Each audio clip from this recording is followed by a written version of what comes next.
Okay, Assalamualaikum and very good afternoon, everyone. I am Associate Professor Dr. Marzuki from Faculty of Medicine, University of Malaya.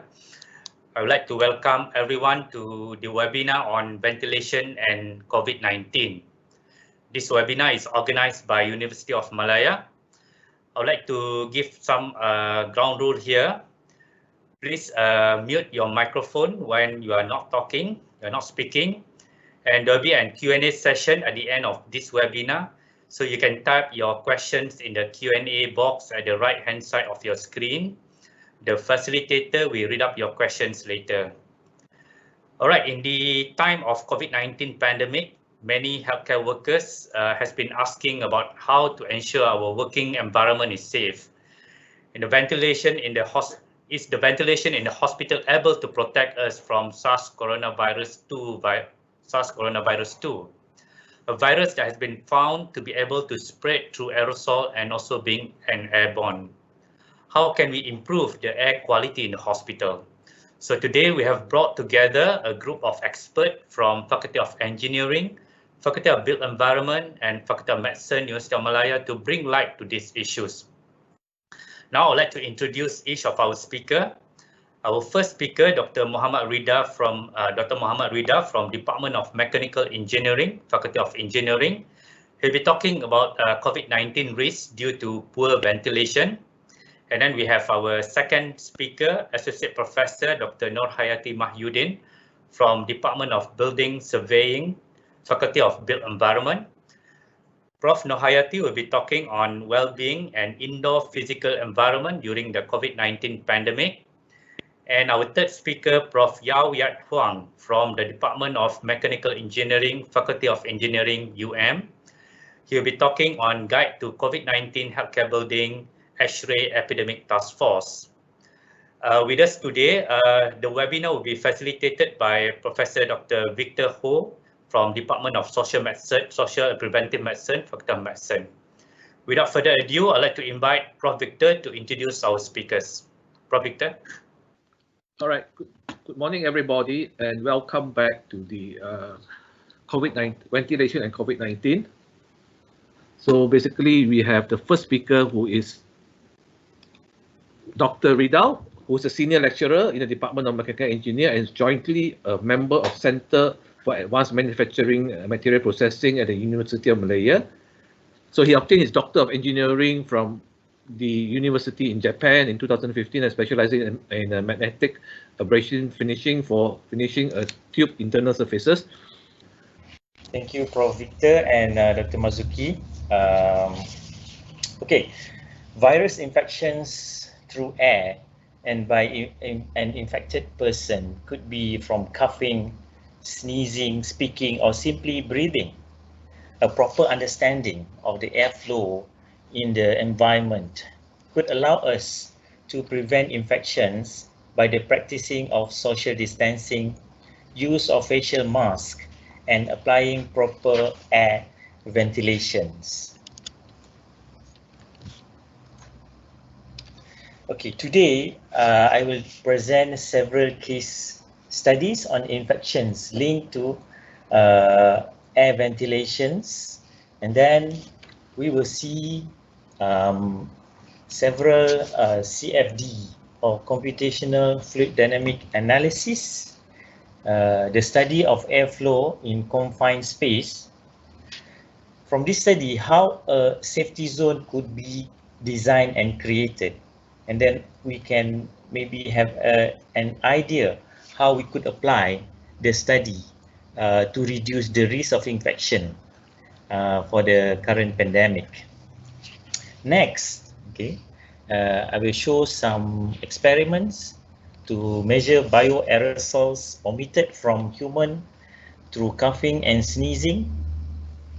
And then we will cover some details on airborne transmissions of SARS-CoV-2. And then finally, we will see a few scenarios of virus infections and how we can reduce the risk of infection by applying several preventions methods. Okay, upon understanding these details, okay, we could rethink how to implement effective measures to reduce the risk of virus infections at our workplace. Okay, for the case, infection case 1, okay, it was reported, okay, at a choir practice for the length of 2.5 hours. There were 61 participants in this choir practice. It was found that 32 cases positive and 2 persons died. The activity, the singing activity itself contributed to the transmission through the spreading of aerosols and droplets.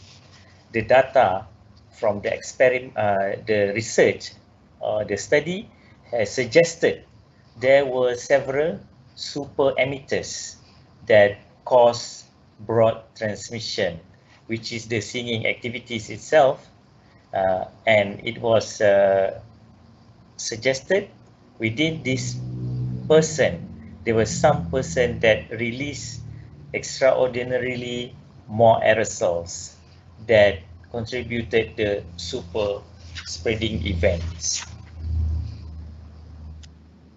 The infection case number 2, where the event took place in a restaurant in Guangzhou, China. 83 persons were at a restaurant. Out of that numbers, 10 was ill and positive, and 33 others were close contact, so they were quarantined for 14 days. During the quarantine period of 14 days, it was found that these close contact people had no symptoms and no infections. From this study, it was concluded that airflow was consistent with the droplets transmission in the restaurants where the aircon outlet and the table seating had been positioned. From the figure here, we can see the aircon and the flow inlet and the infected persons. It was suggested that the recirculation of this airflow has contributed to the outbreak.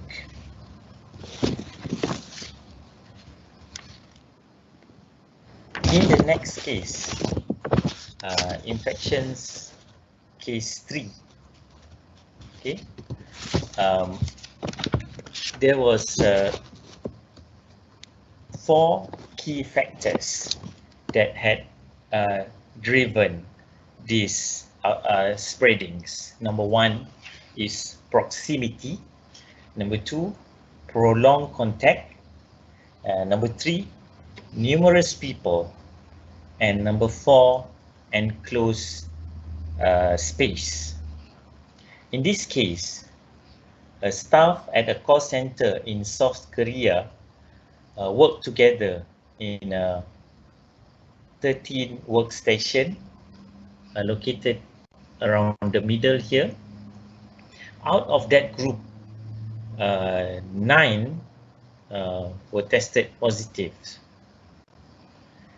So in this space or big office, there was 137 workers. After that, it was found that 79 workers were positive. However, in the same floor, there was other rooms and offices too. It was found that people in other spaces were far less infected. This has shown that confined space could lead to a higher infections. Okay, in the infection case study number 4. At a ceremony, 2 buses was used to transport people for a duration of trip for about 100 minutes. One woman on one bus was infected without any symptom. However, the next day, she had showed some symptoms, and on that same bus, 23 passengers were infected.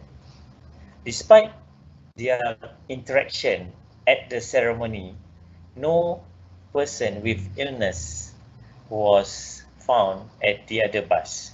So this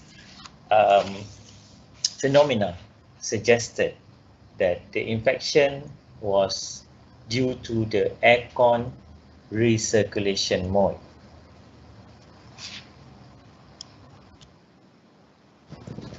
Okay, this particular paper study on the simulation of computational fluid dynamic analysis on gas flow in an indoor space. Okay, I think that somehow this study could show that we can create a safe zone inside an indoor, so that if there is any chance that we want to apply this in the current pandemic, it could be a fundamental reference. Okay, in a natural diffusion flow, we can see that if a certain source of flow or a flow could be created, we can see from the flow study over here that certain area in that room could be designated as a safe area. In the case, even in the case that aircon was turned on, still, if somehow a flow could be intervened in that room, a safe area still could be confirmed. Dr. Riedel, can you maybe explain what are the red Yes. color and the blue color? Some people might not sorry. understand. Okay, the red color is showing okay, on this natural flow. So we can see that the red color here over here is the origin of the contaminants, or in this case we could say maybe the source of the virus, or maybe in a clinic setup we can say maybe the patient is sitting here. Okay, so maybe we can set the aircon direction, or maybe a decontamination apparatus at certain direction, so that this area could be controlled. Similarly, if you have a air condition on, that particular device could be pointed at a certain direction. Based on this analysis, it has shown that if we can, on the other hand, the door or maybe the doctor and nurses could be always be present at the safe area. In a case that a patient or the contaminant exists in that room, based on the positioning and the direction, we could create a safe area in an indoor space. Okay, the next study is in a little bit backdated in 2014. It's just showing how aerosol measurement was measured in an experiment. Images from the cloud released by a cuff event at on figure A, 0.006 seconds, B 0.01, C 0.029, and 0.106 seconds. And then figure E is showing the ballistic trajectory of the largest droplets during cough, and figure F is a smoke visualization of the motion of the gas phase record at 2000 frames per second during the cough. Okay, and then the next slide is showing the aerosol measurement experiment during sneeze. A person is sneezing, so we can see flows from homogeneous fluid from a local source is categorized into 4: jet, puff, plums, and thermal. So we can see the different for jet and plumes is that it originated from the same source, which is the person mouth. It carry a momentum from the cough, from the sneezing itself, and then as the aerosols or the droplets fly, then it create a plumes movement, which is from the buoyancy or the excess of gravity due to the density differences. Okay, airborne transmission of SARS-CoV-2 framework is used in this workshop over here.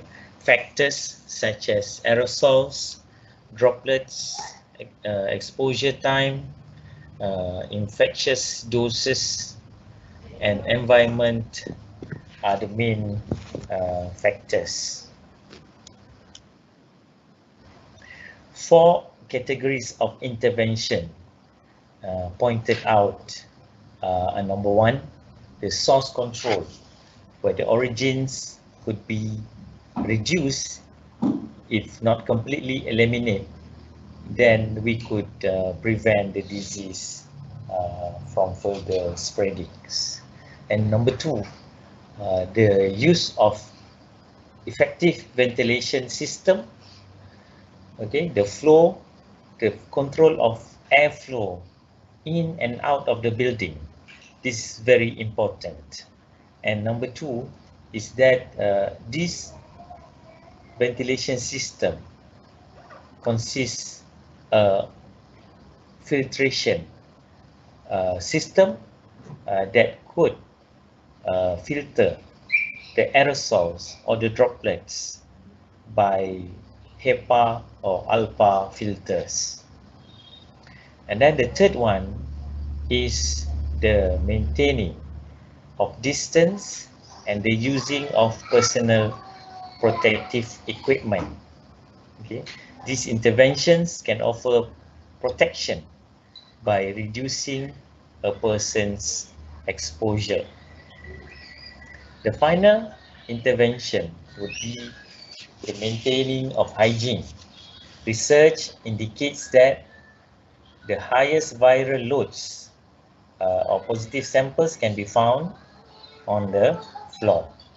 Therefore, the practice to keep the space, especially the floor, clean is very important.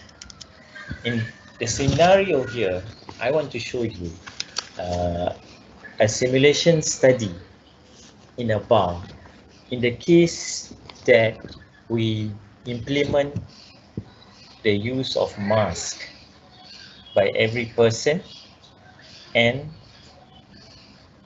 whether the room has good ventilation or not. For a case here, in a bar or in a restaurant where there is one patient, after 4 hours without any safety measures, this one patient could transmit the virus to all of the other people in the bar by the aerosols. However, if all the person in that bar wears mask, a certain number of infections could be reduced. And further, if this space, restaurant space, use a ventilation system that flows air in and out of its building, it could highly reduce the rate of infections.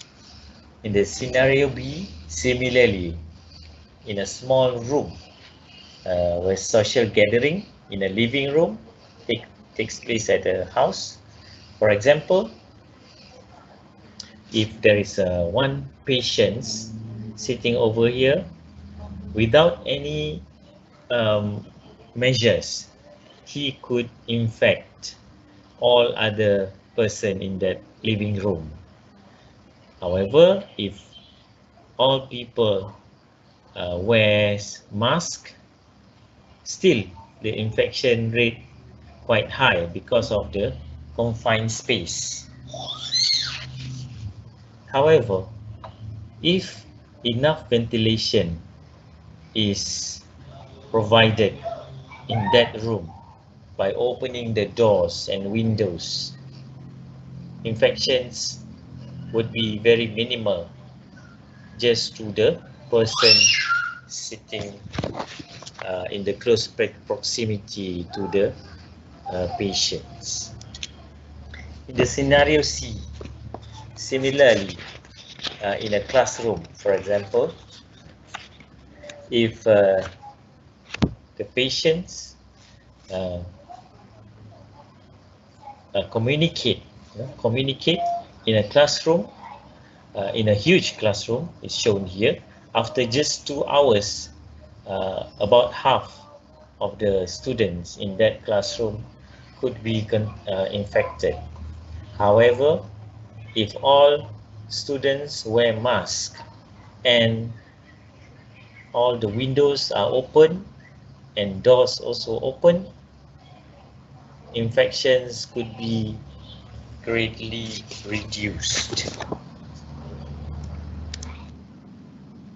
Okay, these two photos is showing 100 years ago, mask has been effective in preventing droplets and aerosols that leads to virus infections.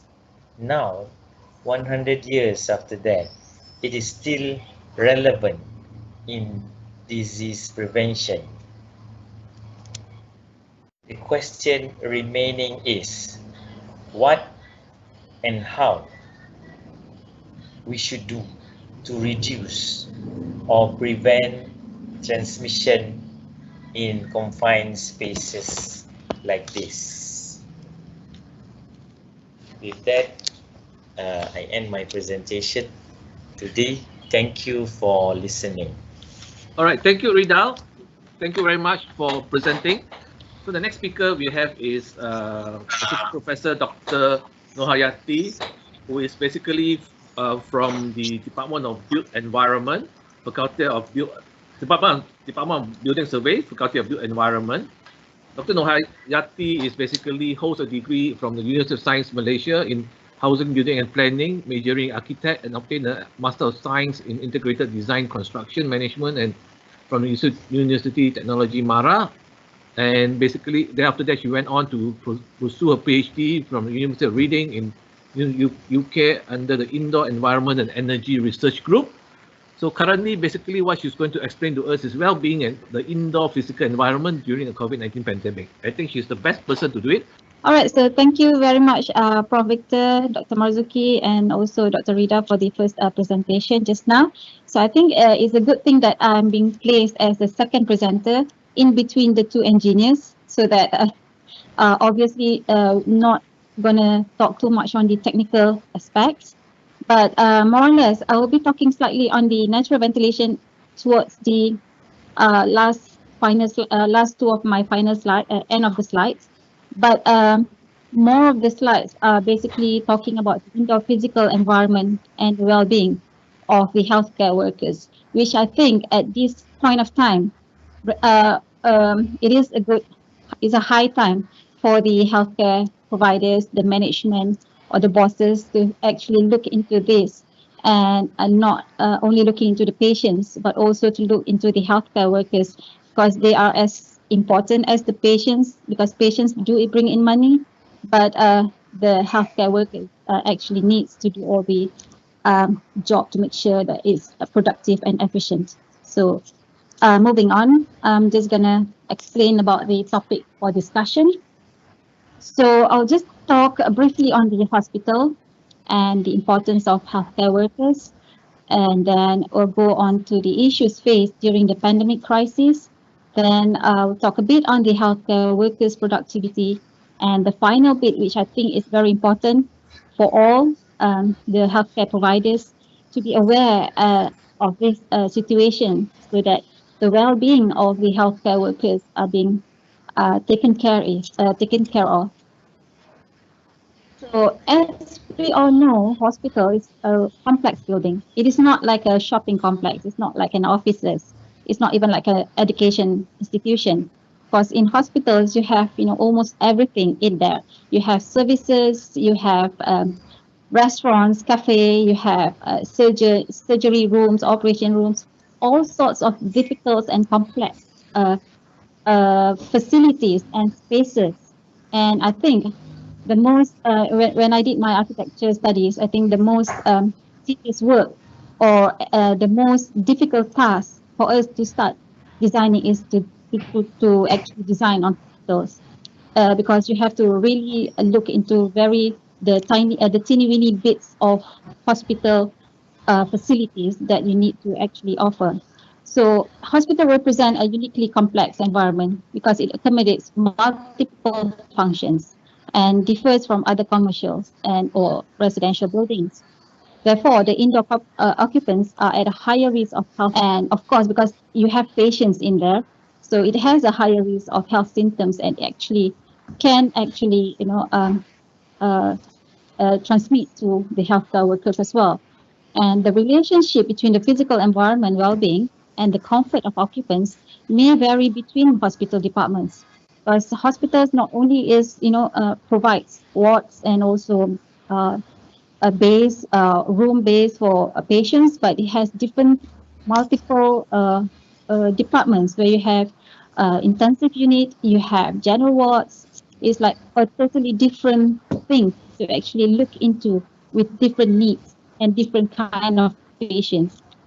And therefore, management must also take an active part in defining the physical environment for conducive working environment to all healthcare workers, because chronic stress impacts workplace well-being. Okay, so now I'm sure you've seen all these pictures throughout this 1 year, 2020. We know that the medical workers and hospital staff tasked with what seems to be the biggest challenges in their profession, and failure is definitely not an option at the current moment. So as the number of COVID-19 cases in the country spikes, the frontliners are facing increasingly long hours, fatigue, and mounting of frustrations. I think only the frontliners, only the healthcare workers can actually explain about this. We can only see, but we cannot feel it. So therefore, I think this is very, very important for me to at least give an indication, or just to say things that I can actually help in terms of just giving some awareness to the healthcare providers that the physical environments are basically very important for the healthcare workers to be productive. These issues that healthcare workers experience during their response to the COVID-19 crisis. Unfortunately, I couldn't find any research that is basically done in Malaysia asking questions or having a detailed studies on how healthcare workers experience throughout the pandemic. Maybe there are some research, but I couldn't find it. Maybe it's too confidential. But these studies have been done in China. So these are some of the quote and unquote of some nurses and also some doctors. Okay. So one of the several remarks is that To protect other medics, we are fearful of being infected. Anyone who coughs in the office causes panic. I think this one also happens to us in the office. You know, if one person cough, one person sneeze, everybody will be looking at each other, not sure whether he is actually, just sneezing because of dust or is he actually affected. So I think this happens to everyone. And in the early stage of this pandemic, I think this is what is being fearful. So if one is infected, all medics in the unit are in danger. Then the unit will be paralyzed. Very true enough. So the second one, I must hold the medicine close to the face shield to read the words on it. I'm very anxious and irritable because I have so much work to do, but I can't see well. I'm sure when you have this plastic cover in front of your face, it's like wearing your spectacles and having your mask on. When you breathe in and out, you tend to have this condensation and you have this evaporation, and you get this a bit blurry with your glasses or the plastic band. So yeah, this will also affect the productivity in terms of reading and giving a suitable or appropriate medicine to the patients.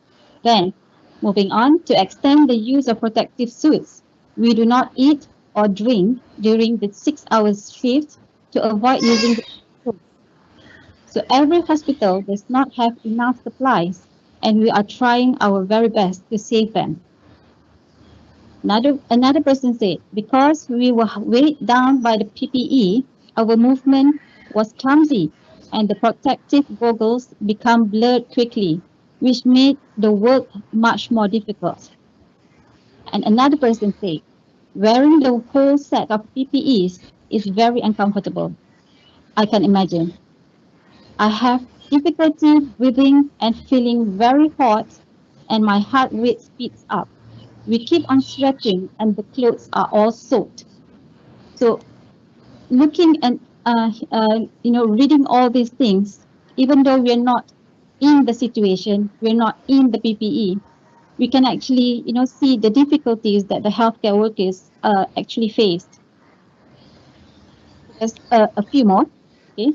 When a patient with an infection disease dies, the body is wrapped in several layers of cloth, packed into 2 bags, which are sprayed with this. It is a little hard to accept this form of death, okay?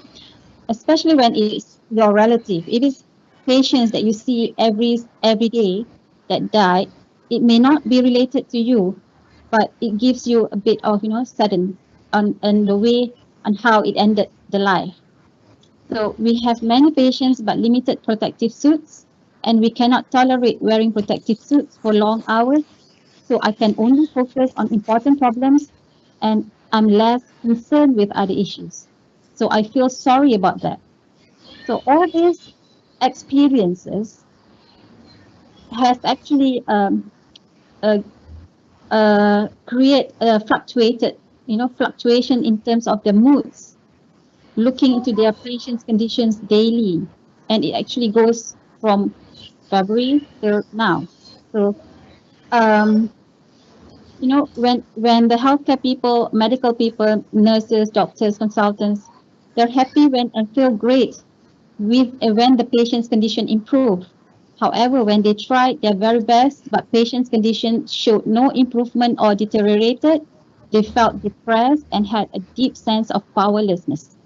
So when you look into all these experiences, you actually, feel how it can actually lead to mental illness. Hopefully not that critical, but slowly can actually affect how the healthcare workers actually deal with all this throughout a few months, coming to 1 year now. So that's why it is very important for the healthcare to be taken care of, and to make sure that the physical environment that they will be facing daily in their working life for the next few years with the should be actually taken care of, so that the work quality life balance as well as the healing environment, not only to the patients, but also to be taken important for the healthcare workers as well. All right. So as I've mentioned just now, hospitals should be is a complex building. Therefore, it should be rated as a high performance building. Because if it's a complex building and it's not high performance, it's going to fail. Everything is going to fail in terms of service, in terms of the productivity, in terms of the workflow. All sorts of things will fail if the building is not a high performance building. So one of the reasons, or one of the main important aspects to ensure that a high performance building is being designed is to enhance the staff efficiency and to maintain patients' healing process. Okay, so therefore the physical environment again works and plays a vital role in employees' productivity. So research indicates that staff well-being, productivity and satisfaction are linked with a hospital's physical environment. In particular, the aspects that are determined during the early design stage of building life cycles. So hopefully that after this, if there's a new hospitals that will be designed, things on physical environment, taking high consideration from the design aspects, and also asking on the needs from also the healthcare workers rather than looking into the patients only. So it has to be hand in hand with regards to designing a hospital. So throughout the COVID-19 pandemic, if there's anyone that's working harder than everyone, it's definitely our frontliners, especially those working in healthcare. Right. I'm just going to explain slightly on the productivity. Okay. So there's two terms in terms of effectiveness and efficiency. So effectiveness is doing the right things and concern about the achievement and outputs. But efficiency is doing things right and concern on managing the resources and inputs. Okay. This is basically part of the physical environment as well. It can be improved by looking into the circulation. One of the examples that I can give you today. There's a lot of examples, but it's going to take a long hours to explain that. I'm just going to give you an example on improving the circulation and spaces. So I'm just going to move on to the studies that has been carried out in the UK in the intensive care unit in one of the hospitals in London, I think. Yeah.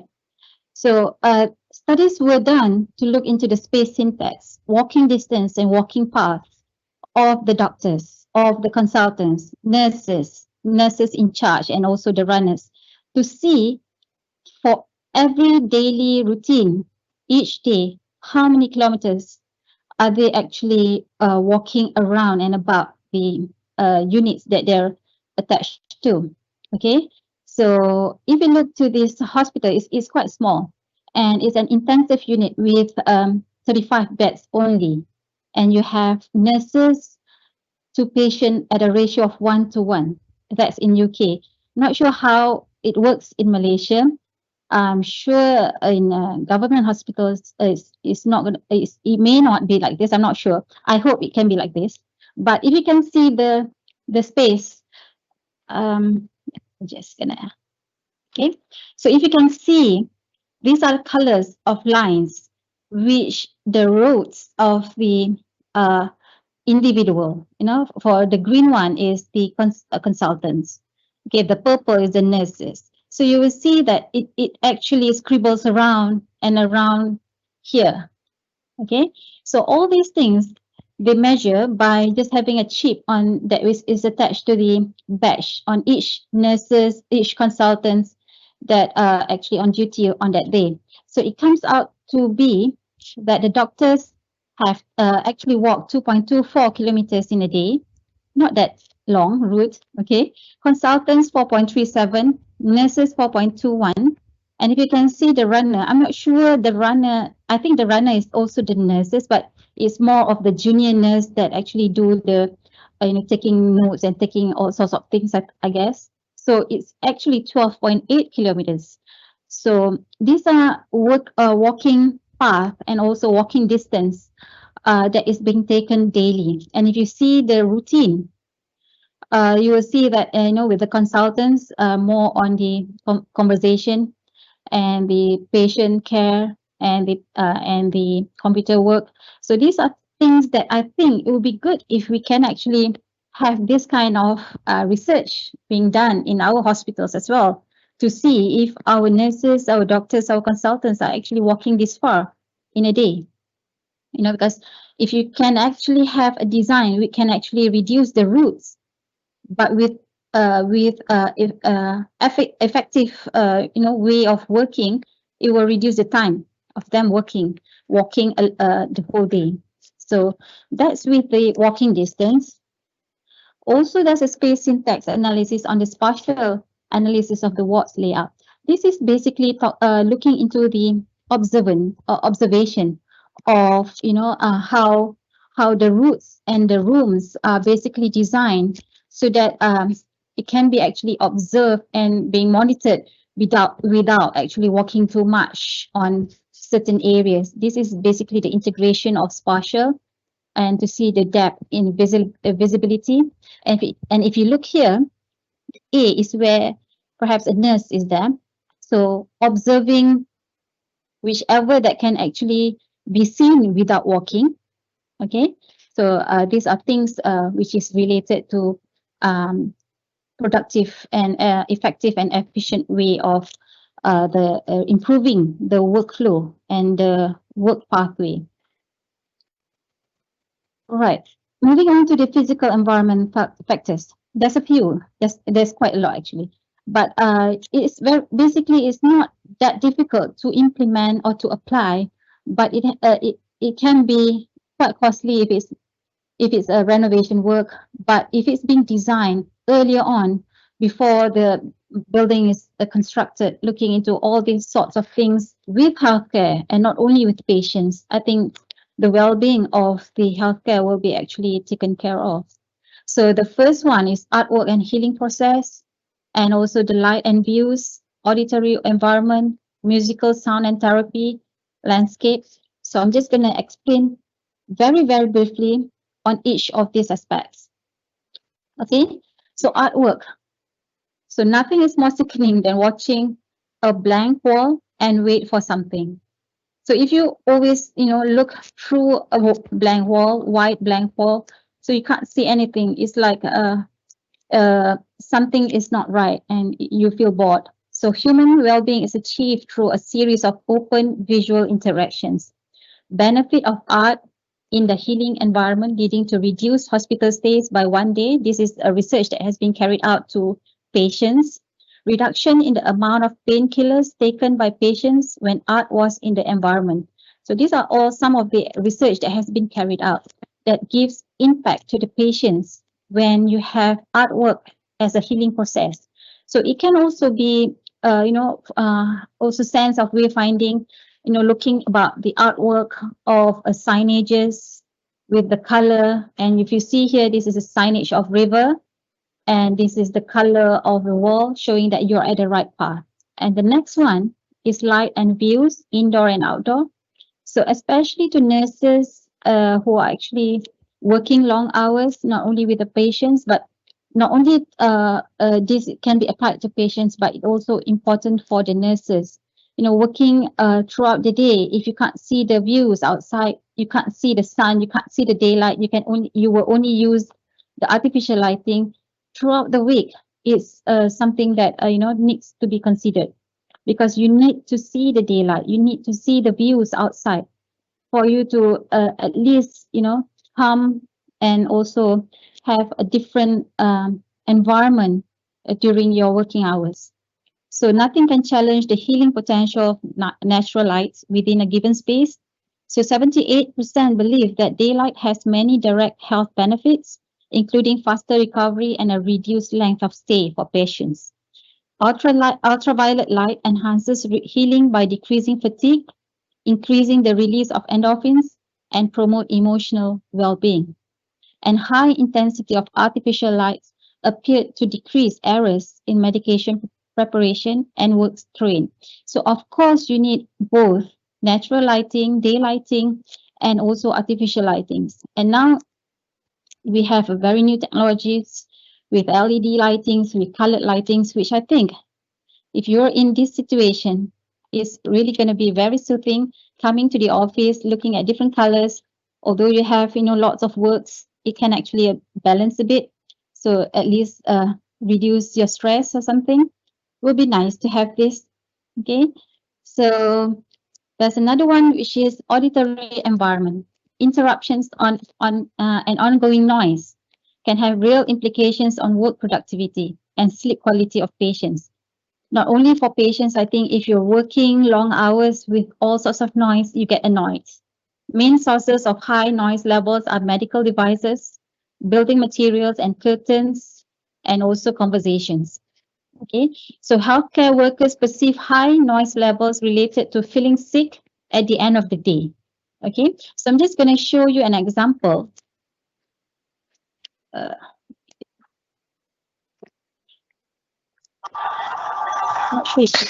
Hello. Okay, listen to the difference. Hello. Hello. Hello. Hello. Hello. You can see the difference Hello. of Hello. echo and Hello. reverberation Hello. points, which gives an impact to the environment. Found. Yeah. So another one is the musical sound for therapy. During the lunch hour or during the break hours of the healthcare workers, I think it's good to have music therapy, or sometimes when you have this Quran reading is also good, because it's giving you calm and reduce your stress, fear, so that you have a healthy and a work-life balance throughout the day. Okay, then another one is landscape and therapeutic gardens. Okay, so research has also shown that viewing natural vegetation, water, and other natural elements can improve stress and the well-being in healthcare environments. And activities can be all sorts of things outside in the garden.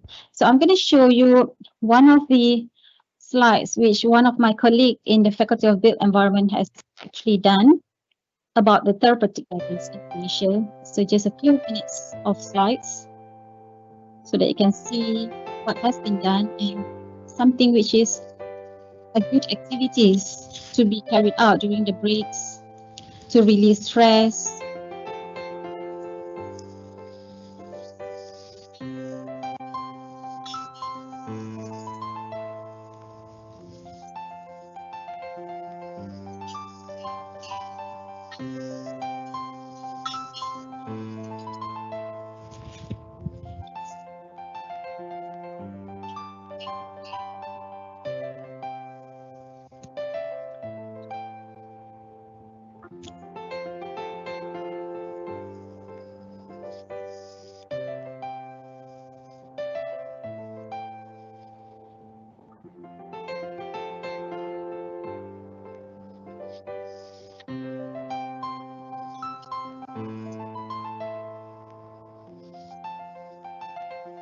Okay, these are all works carried out by Dr. Hazrina, one of my colleagues in the Faculty of Built Environment.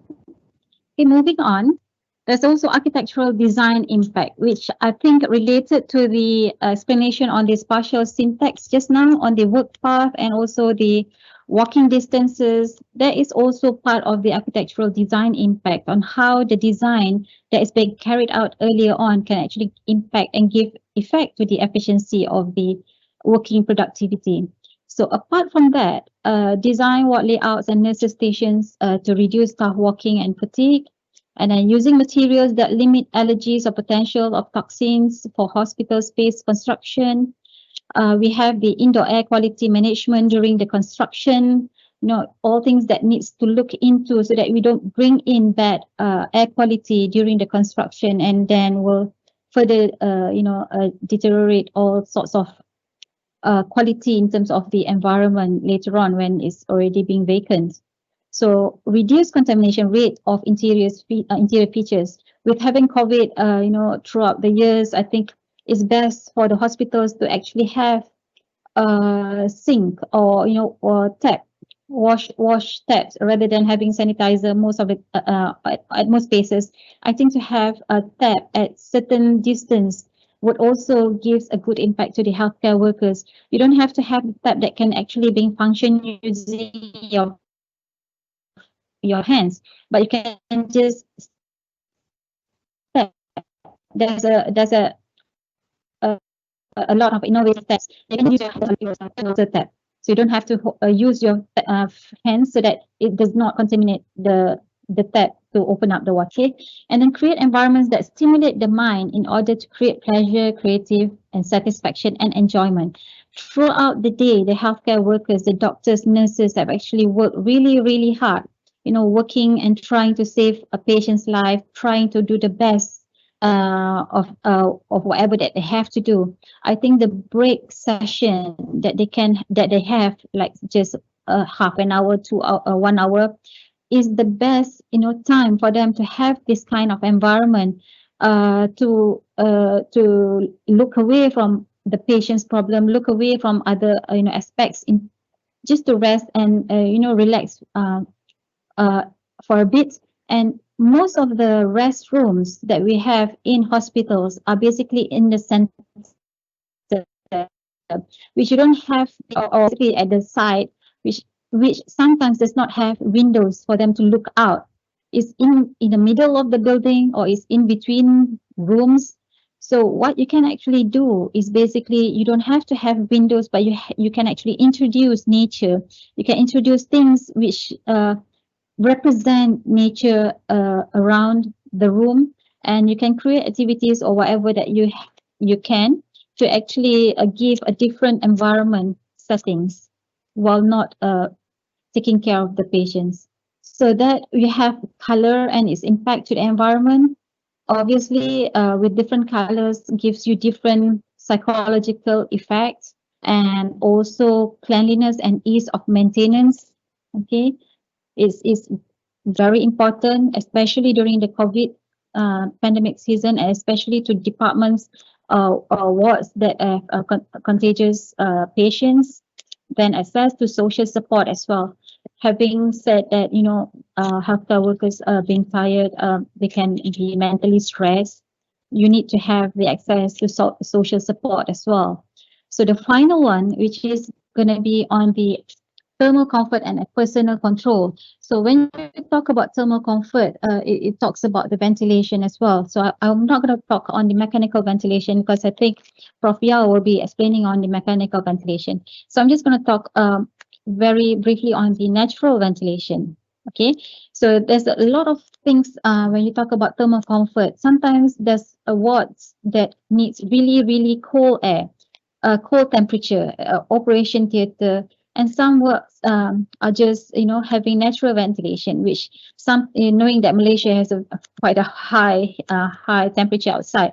So bringing in a lot of, hot and humid air coming in is also not a comfort feeling. So I'm just going to explain on how it affects the COVID during COVID with the natural ventilation. Obviously, I think most research says that when you have natural ventilation, it is one of the good or the energy efficient way to actually flush out the airborne transmission. So if you can see here, this is the airborne transmission in the room. So with the windows open, and you need to have an extractor here because it doesn't work with only one window. It will work if you have a high ventilation, because if you see here, the only way natural ventilation can work in a space to flush out the airborne transmission, to flush out the contaminants, is by having high ventilation rate. You need to know the flow direction, if it's correct direction or is going straight to the healthcare workers, or it goes straight to the next patient. So you need to know the flow direction, and you also need to know the airflow pattern. If it's a mixing flow pattern, if it's a displacement ventilation, so all sorts of things that you have to take into account when you need to use natural ventilation. So having only one window without any other openings may not increase the ventilation rate.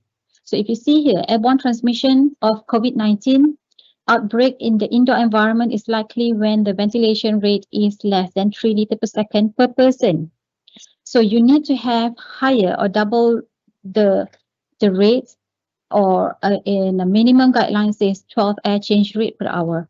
Okay, so with the fan, it is good because it has it increases the ventilation rate. But again, when you have the fan, you have the windows open. It has to make sure that the airborne transmission or the contaminants are being flushed out to a proper channel, and not to, maybe there's a window or opening here leading to the next room. If it's being flushed out to the next room, then it doesn't fit the purpose. Okay, so the location of the outlet and inlet is very important with regards to the natural ventilation in wards or in any areas where the airborne transmission is going to occur. Okay, so if you see here, this is definitely not at a hospital, but you can actually use this strategy for you to use to go back home, in your house. When you go back, not knowing if you actually have bringing in contaminants or not yourself, hopefully not. But this is one of the ways that you can actually have in indoor areas in your house to actually flush out, because once the virus escapes into the air inside a building, you have only two choices: bring in fresh air from outside or remove the virus from air inside the building. Okay, so you need to have windows open at most of the time, but preferably early in the morning, because the temperature is not that high yet. Okay, when the windows are open, it is really good that you can have a cross ventilation. Okay, so if you can see here, there's windows. There's also window fans. I know, I'm not sure. I don't think most houses now have the window fan, but in old houses, they have like an extractor fan attached to the wall. So this extractor fan is a really good element that can actually suck the air. Fresh air comes in and it's being extracted out, or can be from the cross ventilation, or you can also use the air purifier, which HEPA filters. So this is another illustration for me to show you what happens. Sorry, Prof. Hayati, you have another 5 minutes. Okay. This is my last slide actually. Okay, so you have windows and it's not opening. So you have this and you open this. This is what we call transom. So when you have this, you will see that the air change rate per hour double and triple up. So that's how it works. Okay, so with that, I think improved physical settings can be an important tool in making hospitals safer, more healing, and better places to work. So with that, thank you so much. Thank you for listening. And sorry, I've actually exceeded a bit of time. So the last speaker that we are going to be listening to is basically Professor Dr. Yao Yat Huang, also from the Department of Mechanical Engineering, Faculty of Engineering. He'll be talking to us about guide to COVID-19 for healthcare buildings as X-ray epidemic task force. So Professor Dr. Yao is basically obtained his Bachelor of Science in Mechanical Engineering cum laude honors degree in 1994 from Wichita State University in Kansas, USA, and Master of Science in Mechanical Engineering in 1996 from University of Science Malaysia, Penang, and he continued with his Doctor of Philosophy in Mechanical Engineering in 2005 in University of Canterbury, Christchurch, New Zealand, and also he was a prestigious NZ8 PhD scholar for 2001 and 2004 at University of Canterbury, Christchurch, New Zealand. Without further ado, Prof. Yao. Yeah, so well today I'm going to talk about this, the guide to the COVID-19 for healthcare buildings. And this guide is actually from the X-ray epidemic task force. X-ray is actually a professional body from the US, from the United States. Okay, so let me see the outline. So what we'll do today is what are the practical approach to reduce the risk of infections by ventilations. Okay, the unique areas, because hospital is a very unique areas. They like previous two speaker what they have say. In hospital there are number of unique areas, like you have operating theaters, and you have ICU, you have general wards, you have office area, and you have the nurse areas. All this come with a different specification in terms of ACMV system. ACMV system is an air conditioning mechanical ventilation system. So that's why it is a very complex system, like what Dr. Nuhaidi say in her previous presentations, very complex. And in Malaysia is even hard. Why is that so? Because we have a very hot and humid conditions, and the humidity is very high and very unique. Okay, very unique. Is a full tropical climates. Okay, then such areas basically how we exhaust out the contaminants. Okay, we need to exhaust out the contaminants. If we have the stagnant A, stagnant C inside there, we need to get it out quickly so that it will not be there for a long time. And if there is an airborne, it will be very dangerous. And of course, then there will be maintenance that I'm going to touch on. And of course, there will be in the hospital there will be medical gas, vacuum system, and others. So I'm going into the slide so that everybody can see the slide. And okay, can you see my slide here, Prof. Victor? Can you see my slide here? Yeah, I can see your slide. No, I go into my PDF slide. Sorry, which slide? PDF. My PDF. Oh, is that the one on the screen you saw? All right. Basically, okay, you have removed the slide. Yeah, I'm going to the PDF slide. Okay, just okay. Share this is a PDF slide. All right. You see, from the X-ray epidemic task force, of course, this is a very lengthy guides. I don't have time to go through one by one, but I will go straight to the approach, practically, because like I say, we don't have much research on this COVID-19. Don't have much research, and it has been here for 1 year already. So, but from our experience as a practicing engineers, we know these are the practical approach. Now, you see, passive isolation is one of the approach. Okay, passive isolation from the CDC in the US. Okay, so you know that one patient per room. You don't want to have more patients in one room, so that to reduce the risk. Okay, close the door. Implement rated CDC safety protocol. Okay, so this one I think we already practice here in the hospital. Am I right, Prof. Victor? Yes. Yeah, so I think we already practice here. Okay, so then we see this airflow from clean to less clean. So the airflow now, because you see the problem is our ventilation system. Some of the ventilation system in the hospital, we have a return air. Return air mean the air actually return to the return grill and go back to the mixing box. So that I think because of COVID, we need to make it 100% fresh air. So somehow in this scenario, the hospital engineering team need to actually go and modify it, okay, to make it 100% fresh air. Like I noticed that some of the participants actually they ask how to be safe, in a space like this. One way is to actually make it 100% fresh air. That means you don't have a return air. So the air coming in then get up. There's no return air. So that is one of the way, and it can be done for the central system, but not for the split system. because split system basically is 100% return A.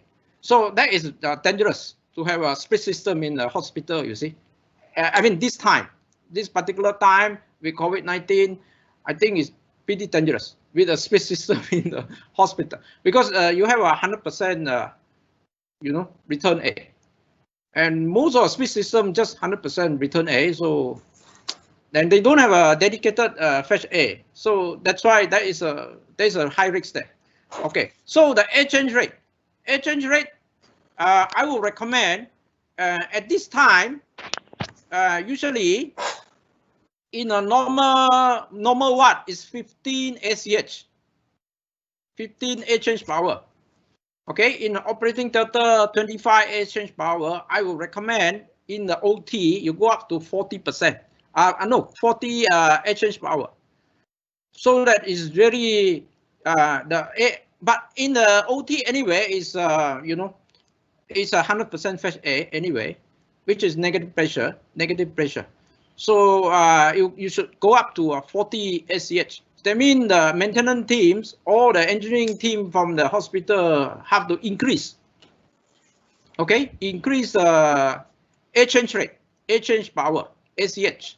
In short term is ACH. Okay, so and filtrations. In OT you have a HEPA. Okay, and OT depending on how many outlets you have. Some OT you got only one outlet. I think that one is a bit risky because you have air stagnancy there, and when you have air stagnancy, then if you have airborne, because COVID-19 is airborne, you see, if it is inside there, then it's dangerous to the patient, to patient and also to the healthcare workers, to our doctors and nurses. Because when you have air stagnancy, that means the COVID-19 airborne will be there circulated, and it is still there, after some time. It's not going out there, through the filtration system, through the HEPA filter. So this is a risk. Okay, I mean, in this case we have to increase the VFD. In term, you can see my highlight here. VFD is a variable frequency drive. Okay, the fan speed. All right, so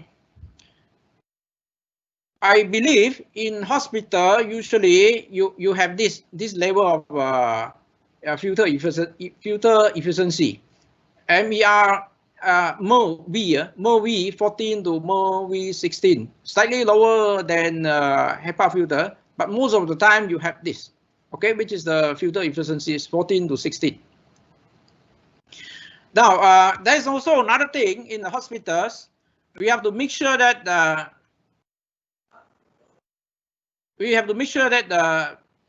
RH, relative humidity, is 40 to 60%.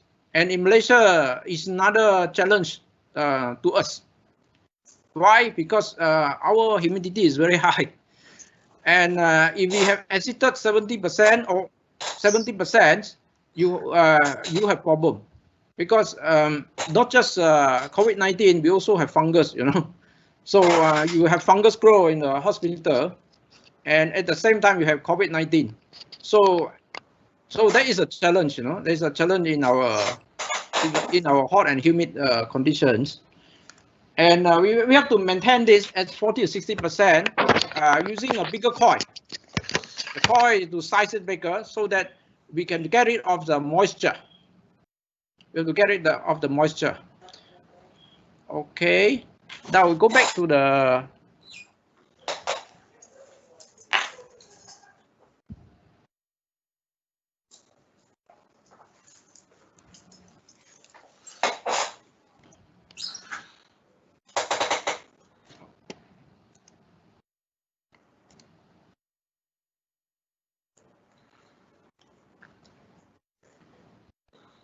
okay.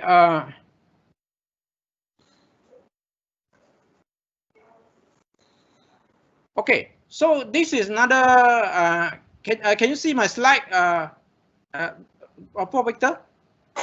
Yes. Okay, so Guidance on recirculation. yeah, correct. So we have to have a, like I said just now, we have to have 100% fresh air.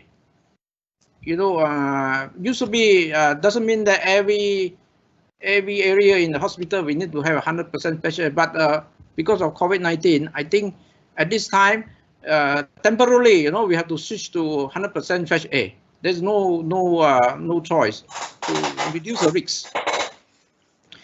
Okay.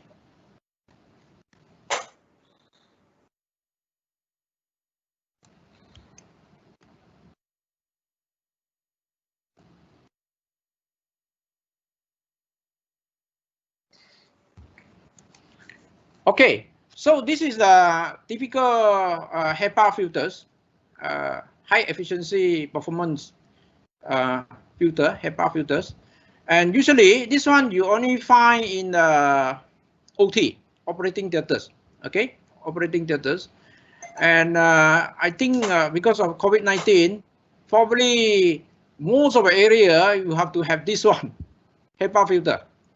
Because this will filter 99% out of the aerosols, the virus. Otherwise, the risk is there. So this is the typical HEPA machines that you can have. And like I say, the air purifier actually with this already available in the market, in fact, and you can go and sort it, and it is available in the market. Okay.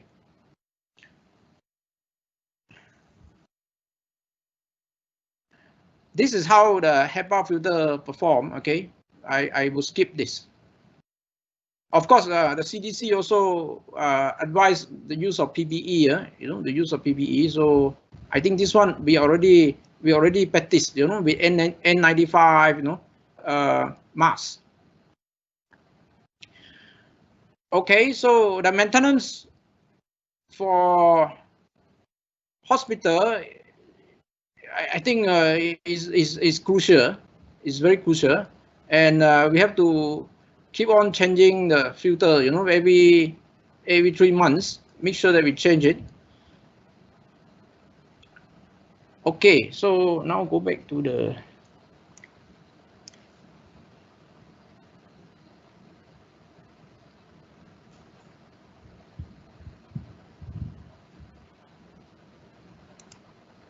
Okay, so this one I will show everyone the, you know, how we suggest to the hospital. Okay, this one can also apply, some of the option can also apply to the clinic, you know, the private clinics. If you are from the private clinics, you know, shop lots, this could be applied as well, how we do it. So option one, you see, this is how from the in room you can use a HEPA discharging directly to exterior, but of course not to the, you know, to the sidewalk, because it will be dangerous, risky to the, you know, to occupant or someone, you know, someone use the sidewalk. You have to discharge through a hood, you know, through a safety hood, ventilation hood. So this is option one, if you can see that. Okay, option two. Okay, this is the, you look at my cursor here, this is how you do. In room fan, non-HEPA, discharging directly to exterior or use existing room aerosols. Okay, so this one, if I can show you a video, that's better I show you a video. Okay, there's a video available for this, so that you can see from the video.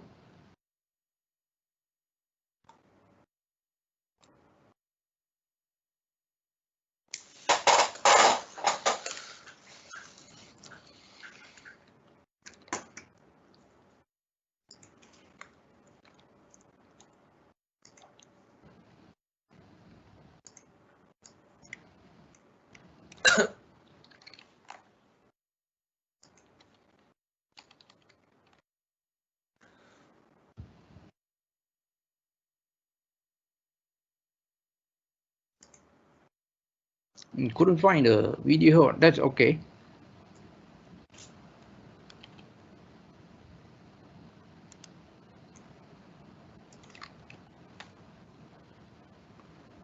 Okay, so these are the few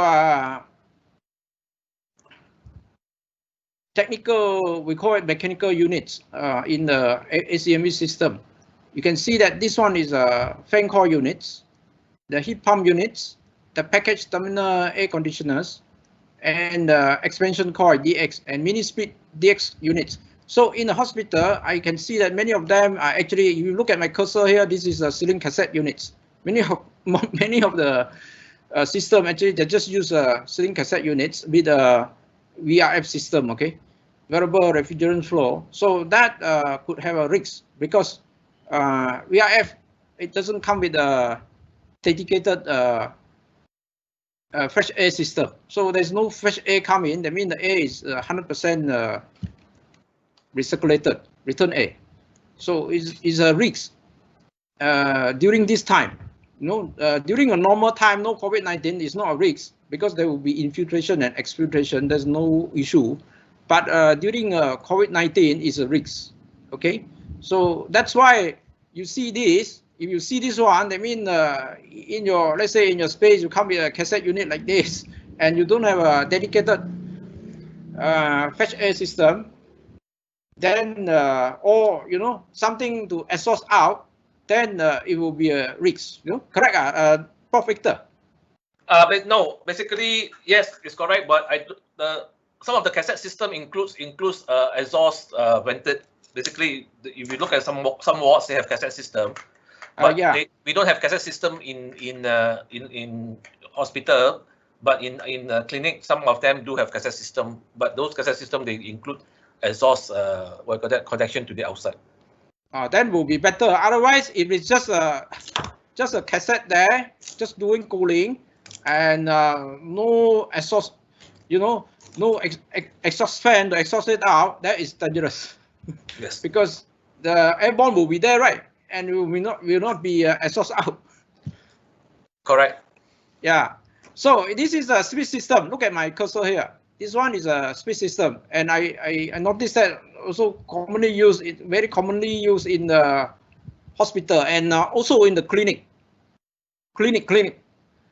You are a clinic, and most of the time they just use this split system, So that also another high risk.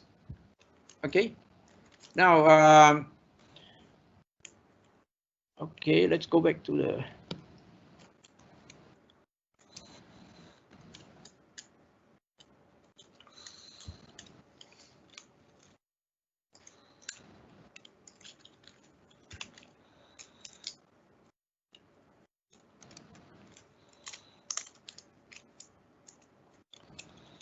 Okay, this is what X-ray recommend if you have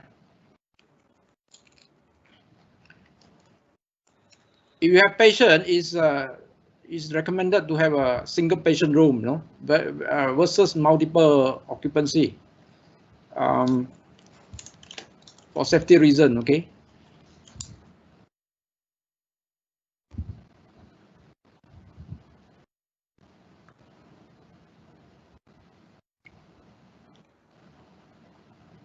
Okay, so let's go to this one.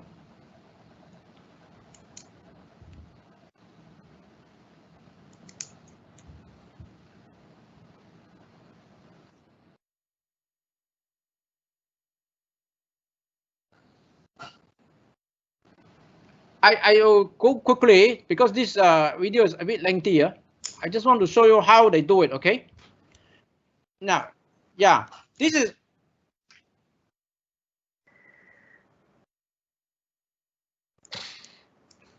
Prof. Victor, can you hear the sound? No. There's something wrong. It's very difficult to share sound. That's a problem. Okay, let me see whether I can share the sound. When you share the presentation, there's a audio at the top. Audio at the top. Yeah. Click to the audio. Is okay. Just let me see. And it will come up with the audio.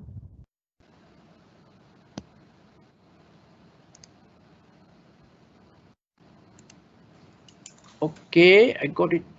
but I need to go to the video.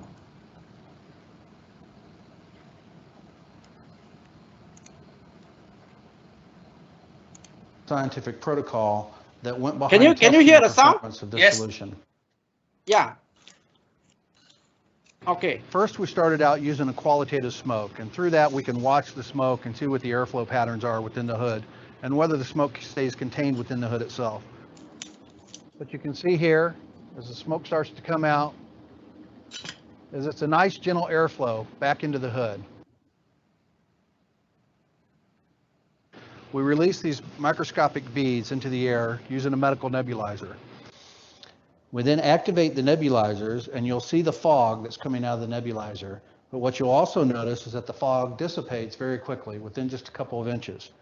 At that point, the water has evaporated, and the only thing left are the beads. You can't see them in the picture, but they're there, and they're floating around the room now.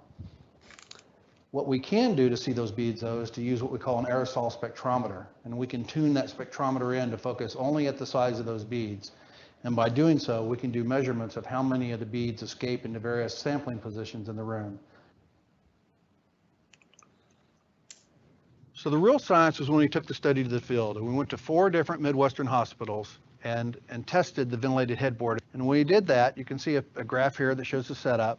The 2 red dots, that represents 2 different nebulizers. We put one on each side of the mannequin's cheek, and that was our source. That's where the small beads that I talked about earlier. Each of the yellow circles you see here are spots where an aerosol spectrometer was placed, and they would do measurements of the aerosol concentration, specifically looking at that 2-micron size that I talked about. But in each case, you see geometric mean reduction ratios of point. Okay, I want to make it quicker so that you see how actually the product, how they do it. Okay, this is the one how eventually it should be. The actual migrations or the ideas that came to mind then was to take this concept into the emergency medical shelter type environment.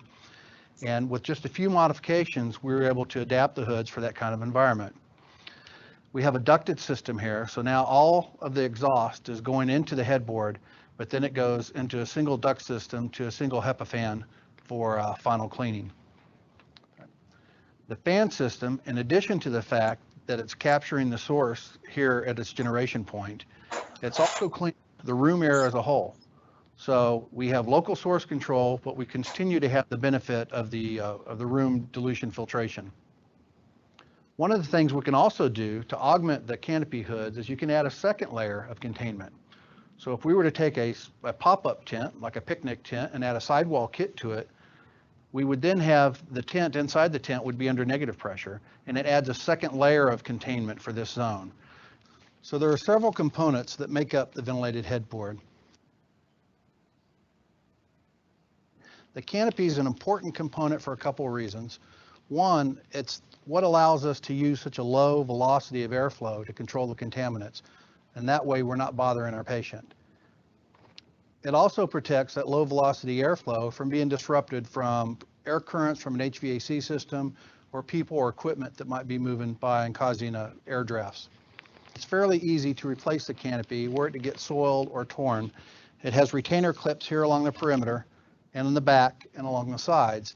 You remove those clips, cut out a new piece of plastic, put the clips back in place, and it's good to go. The canopy retracts so that the healthcare worker still has access to the patient's head for healthcare activities. And in doing so, it covers part of the filter that's behind it. And by doing that, it allows the velocity through the remainder of the filter to increase and go through faster. This allows there to be still a certain level of protection for the healthcare worker, even when the canopy is in a retracted position.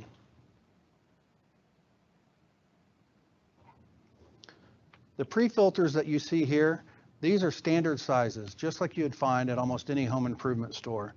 The purpose here is a little bit of pre-cleaning for the HEPA filter as a pre-filter, but the most important function for them is they distribute that low velocity airflow across this full dimension. If we didn't have this filter in place, the majority of the airflow would just go right into the center, and then it wouldn't be that nice even flow of air into the entire canopy surface.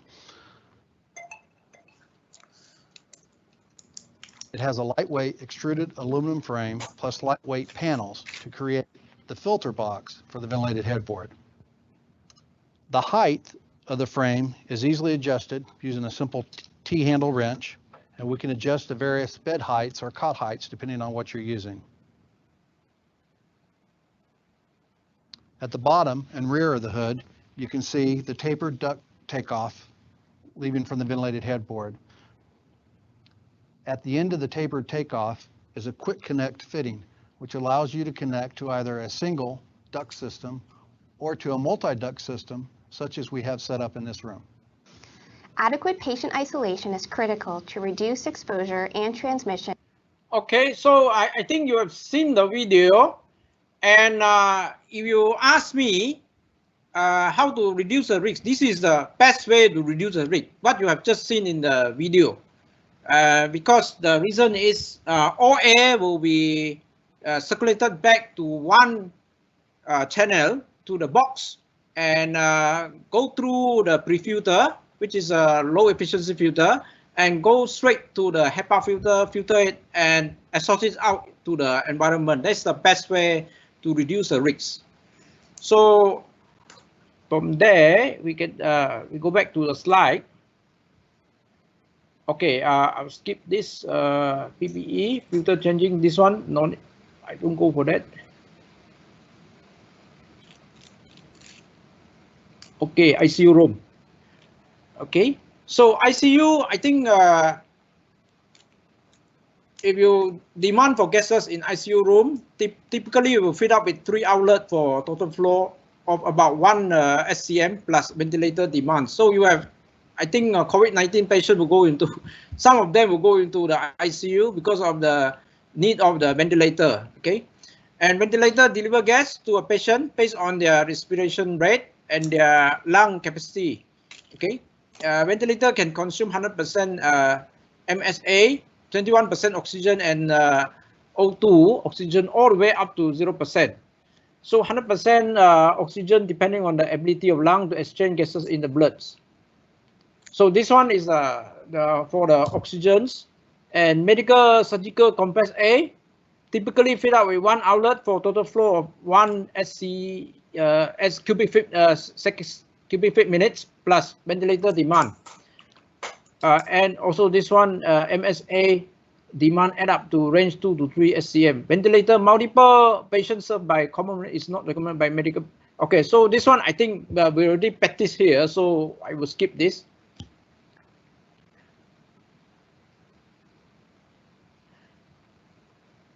Okay, so this one is very important for the operating room, because like I said just now, operating room is come with a 100% fresh air system.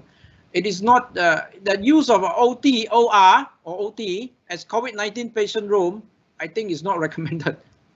Okay, as a temporary ICU is not ideal. Introduce additional risks and should be considered in relation to the current state of the epidemic. Okay, some area may not be available for use as facility. Re-establish elective services. So from X-ray guide from the epidemic task force, they recommend not to use OT as a temporary COVID-19 patient rooms. Okay, thank you very much. Thank you very much, Dr. Yao. Thank you, Prof. Yao, for the interesting presentation. Thank you, Nohayati, and thank you, Riedel. So now there are a few questions. We'll start the question from the first question. All right. Maybe any one of you can answer. So the first one is, adakah terdapat pihak yang berkelayakan telah mengambil sampel udara di ward-ward pesakit COVID atau apa-apa pengujian yang berkaitan dengan sistem HAVC di hospital? So, Dr. Yao, do you have any idea of whether any of the hospital or any of the research has been done to look at the air circulation in ward or HAVC? Maybe Dr. Riedel also can answer if you have information, or Dr. Nohayati. Okay, from my knowledge, I don't think we have it for COVID-19 as of now.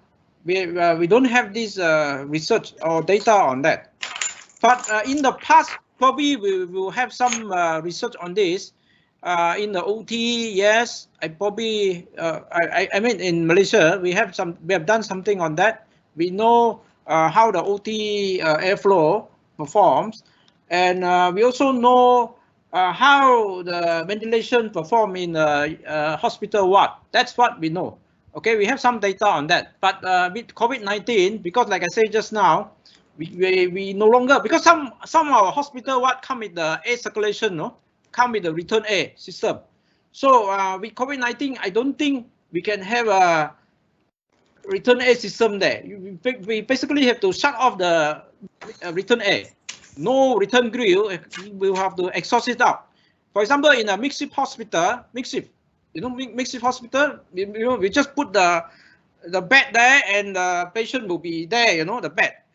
If you go to mixed shift hospital, you can see that. So for that kind of mixed shift hospital, it is totally not recommended to have a return air, And okay. Therefore, yeah. Prof Yao, I agree with you, but also there's a issue of basically if you're not using return air, you need more energy to actually cool your air down. So the energy consumption would be very high, and it would overload the system. Can the current system actually handle non-return air? Because my engineers say the current system cannot handle it, and it will overload the system, and the system will break down. Yeah, we will need auxiliary portable units. Auxiliary portable units. So you need an auxiliary. You need an additional unit to actually basically only use fresh air and don't recirculate the air. I think that what is your recommendation? Yes, in fact, you need a short circuit. We call it short circuit to short circuit the air. So that means the air, there will be one putting air out and one fan to draw the air in, and one fan to purge it out, to short circuit it. I think that's okay. Okay, so let's look at the second question, Prof. Yeah, or maybe Riedel, maybe you can define this. Basically, this question was asked when you talk about confined space.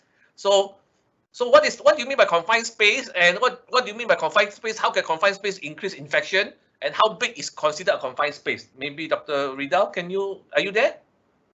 You just on your mic. Yes, Prof. Basically, I think from the study, confined space is defined as space without any window, or if it has a door, maybe the door is being closed. In the study, it doesn't indicate regarding how big the size is. But I think that's basically the idea. Okay, so I think Nohayati also touched on this topic before. Maybe Nohayati can add something to it. What do you mean when you design a space in architecture term? How do you ensure that you don't design a dead space? Okay, so basically when we start designing, we have to know the location and the orientation of the building. So looking at the fluctuation of wind direction in Malaysia, also that's the reason, one of the reason why natural ventilation does not really work well in Malaysia, due to the fluctuation of wind direction plus the wind velocity.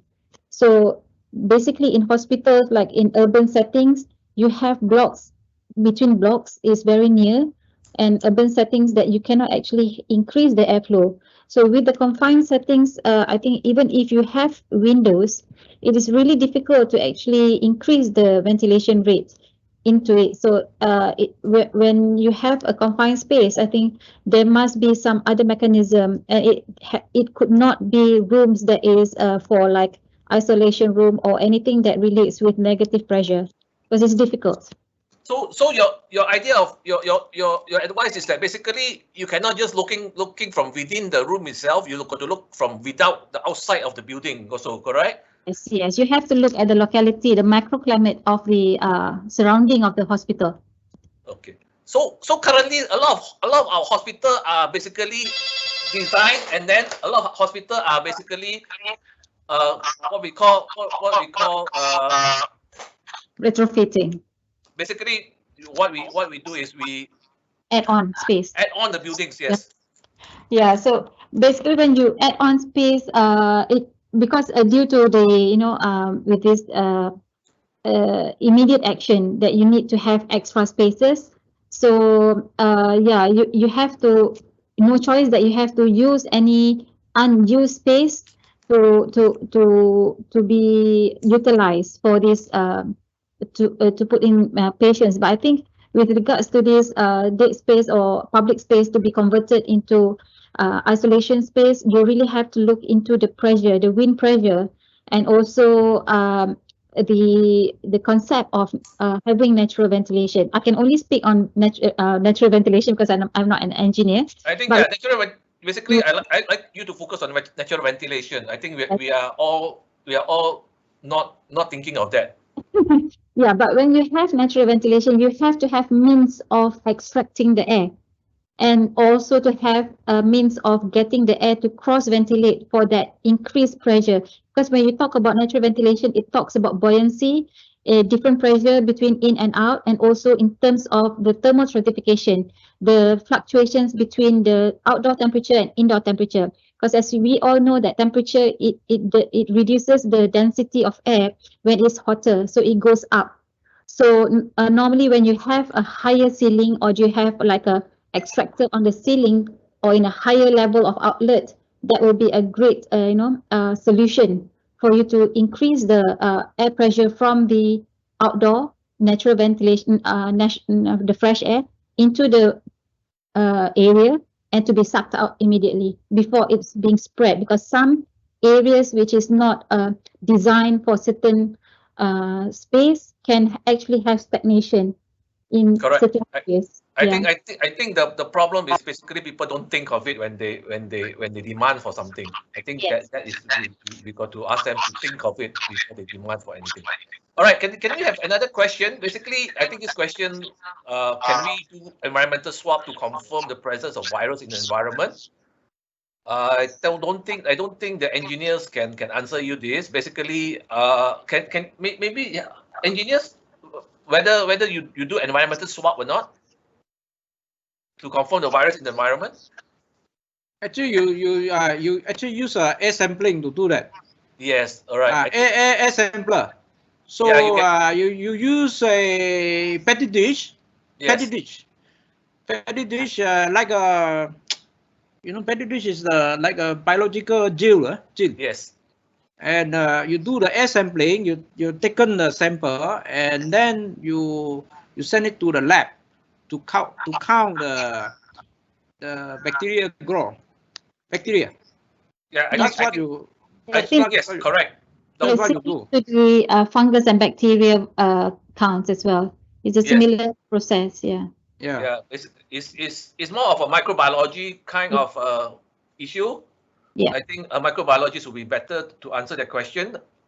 But I think there's another question. Is there a target guild standard airflow for air exchange within closed room building? I think Prof Yao described 15 times per hour for a normal ward, and 25 times for OT, and up to 40 times for OT current situation. Yes. So in the current situation, what other rooms? Let's say my normal house.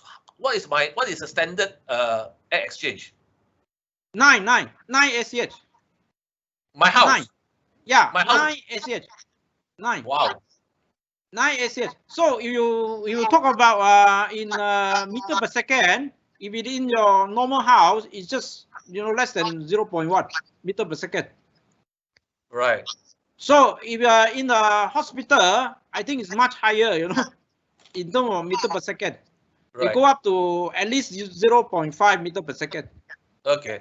In hospital, because you need air draft to quickly get rid of the moisture, draft. You need air draft. In Malaysia, it's very unique. Right. Malaysia is humid, right? Yes. So easily you're sweating, you see? Right. So when you sweat, it's on your body and you don't have draft, then the humidity will be there. Correct. And you feel sticky, right? Yes. So that is why the virus will survive longer. Correct. The airborne will survive longer as well. I agree with you, Dr. Prof Yao. Now, I think come back to Yati's recommendation of positioning the inlet and outlet. Yes. It's depend on how you what are the unique area that you're going to use. Just now I described, unique areas. For example, ICU, OT, and just a normal one, or just an office, or just a rest area for the healthcare worker, nurses, depending on what unique area that you have, because hospital is very unique. No, X-ray area is very, very unique as well. For example, X-ray, X-ray. Yeah. CT scan. So you have the radiation there, and your temperature must be very low. You see. Right. Your room temperature. Otherwise, radiation is there, the heat is there. It will be very uncomfortable. You see. Correct. I think in Malaysia that we don't really have a full 100% natural ventilation for a hospital in Malaysia. It's really difficult for you to actually predict in terms of the airflow and whether the ventilation effectiveness is there. So it's really unique to have Malaysia with the hot and humid throughout the year. Yeah, I think correct. The next question is basically okay. I think the alga question we have answered. I think Prof Yao have actually answered. Center plate or alga, basically what you mentioned is petri dish. I think that can be used. All right. So another question is, if we are in an air conditioning room, what should the best option of making sure that good ventilation in the room for both split and unit, and also for centralized unit? Yeah, like just now I described, right? You see the video. If you have watched the video, the best is to have a negative pressure and 100% fresh air. So the air come in, the air should have gone out 100%. There shouldn't be any recirculation there. Right. Because when you have recirculation, then the risk is there. If you have a bad recirculation, ventilation inside, if there is an air stagnancy there, air stagnant there, then the risk is very high. Yes, it's very high. I think at this point, it's good to have it for the hospitals. I'm not sure if the hospitals nowadays are actually installing the CO2 sensor in certain rooms, because the CO2 sensors are basically there for you to actually see the effectiveness of the ventilation. It acts as, when you exhale CO2. So the moment that the CO2 increases above 800 ppm, you know that the room is basically insufficiently ventilated. So, to have the CO2 sensor there is an indicator to show that the ventilation provided in the individual space are basically sufficient, or depending on the space and the function of the room. Interesting. Basically, I don't know also whether we have CO2 counter in the hospital or not. But if you want to install a CO2 counter, is it expensive or is it difficult? I think CO2 meter is actually you can just get it from Shopee. It's very cheap. But is it effective, or is it accurate? I think it's accurate. But there's another sensor that can actually link to the to the air conditioning or the damper, because when the CO2 is increasing, you know that ventilation is not good enough. It will actually open up certain dampers for you to actually flush in a lot of air to get into the room, because this one actually relate with energy and cost energy efficiency as well, because it deals with numbers of people in the room. Right. Yeah. I think that's a good suggestion. I think all hospitals should look at it, whether they can install a CO2 measure with a damper to make sure that the air is basically circulated correctly. Very good question. So the next question, I think Hayati will be able to answer that, because it's about design. We are planning to organize a temporary shelter home for patients with tuberculosis. So tuberculosis is basically TB, and it is the airborne disease. No details yet to set up the building of inclusion-exclusion criteria of admission, but basically people will be there for around 6 months. So what is the airflow that you think is the best for building design? I think building design will come back to Hayati. We're talking about architecture design. Again, you have to look into the locality and the microclimate in the surrounding.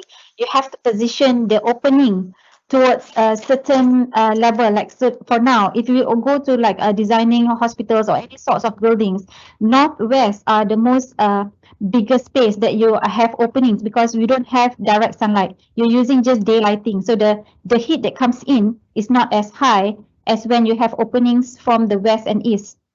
So again, with the temperature, you also need to know the ventilation, the wind direction. So whether or not the wind can be induced, but it's okay if the wind, because wind can be in any direction, but the temperature that is very important here in Malaysia. We can always use like any sorts of architectural sustainable design to actually influence or induce more wind into certain opening.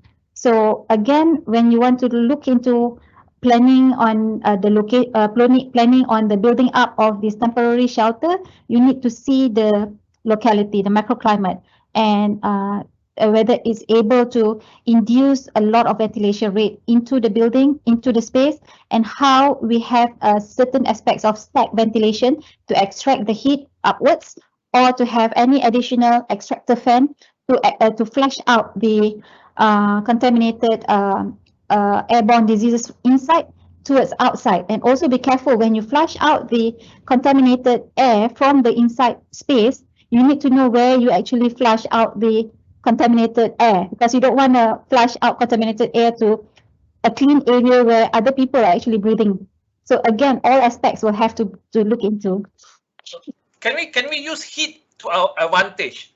Since you're talking about heat, can we design a valve system that actually channel heat up the chimney, and then the chimney actually sucks out the air, cold air, and then have a flow in that advantage? Is there a design like that for us to do? I think the problem here is not the heat. We have very high temperature, but our problem is to cool the air that comes in. When the cool air comes in, it actually reduces the different pressure, comes in with the cooler air. But when it heats up with the numbers of people, with the whatever appliances that is within the space, it will automatically heat up, and it will automatically goes up to the stack for the stack effect. Or you can have other means of extracting from the top. You can color it like a darker color, so that you have a warmer area. As you can actually see in Keta building in Putrajaya, that's how they do it with the atrium. With darker color that actually have a very good certification, thermal certification, that suck the hotter air towards the outside in a higher level. Very good. Maybe the Prof Yao can answer this next question. Is it possible to create a safe area within the workspace as the virus aerosolized by the mechanical ventilation system? Okay, the best, like I said just now, is a negative pressure from a clean area, the air flow from the clean area to the polluted area, and then get out. So the healthcare worker, as long as you stay in the clean area, one direction, the air go into one direction, you stay in the clean area, you will not be infected. That is a safe area. Okay. So the healthcare worker need to know where to stand now. Correct. So that means negative pressure, 100% fresh air. So the air actually flow from the clean area to the polluted area. All right. Never come back. Okay. Then get out already. Just like the video that I have shown you, like a hood there, right? Your tricycle, no? You put the tricycle outside, right? The white color one tricycle. The tricycle also should be done like this. That means the patient under investigation got to go into the hood, right? And he go into the polluted area because he's already under investigation, right? But you stay in the clean area. Right. And whatever he breathe, virus, whatever, will be sucked into the system, right? Yes. Will be sucked into the system.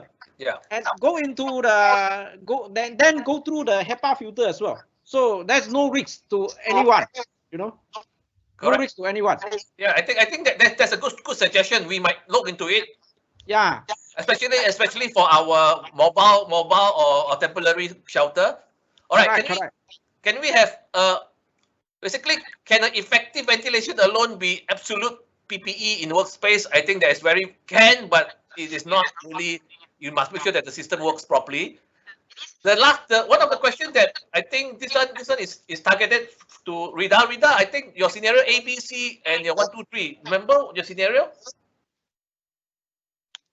Riedel, are you there? Yes, Prof. So I'm not clear about this question. So someone asked this question that in scenario A, B, C, it's shown that all people in space is infected. How is it that in case 1, 2, 3 unprotected people is in space, in same space are not infected? Is it Case 1, 2, 3 was a case study. Yes. Case 1, 2, 3 was a case study based on real event that had happened. Right. So these are actually have a certain characteristic is that the airflow was in fact influenced based on the air conditioning outlet direction. Okay. People was infected in that particular specific area. Where else in the scenario ABC, it was a simulation done to based on a homogeneous airflow, I believe, just to show that if you wear a mask or if you provide enough ventilation, so they calculate the density of the virus based on the density of the aerosols. So I believe those are based on that calculation, and it shows that the density reduced greatly. And further, if you wear mask, this could prevent the infection in a higher efficient lah. Okay. I think it's quite interesting lah. Basically, so some of the people are wanted to know whether you can share your slides or not. Maybe I can talk to you later about that. Yes, all right? yes, sure.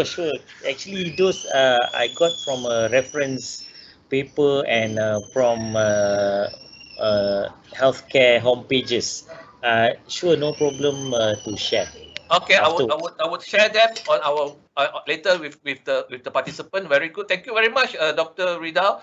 So I think this one also maybe Dr. Riedel can add to it. What happened in the closed room without any windows, and if there any air sanitizing to stop airborne transmission? What can we use HEPA filter in this context, or is it HEPA filter is not useful? I think I saw one of the scenario in Prof Yau's slide just now. Right, Prof Yau, maybe you can address that, Prof Yau? The question of what happened if there's in closed room where there's no window, and then can we use air sanitizer like HEPA filter to actually clean the air? Does HEPA filter actually works? Yeah, HEPA filter will work, provided you don't have air stagnancy inside. No air stagnancy, because you see, the problem with Malaysian our system, most of the time our AC actually overhead system. That means on top of our head. AC actually from the head. It's not from the bottom, raised floor. You know, and overseas you see some of the AC system actually just raised floor. You're below, no, from below, not from the top. The problem with Malaysian AC design always from the top, overhead system.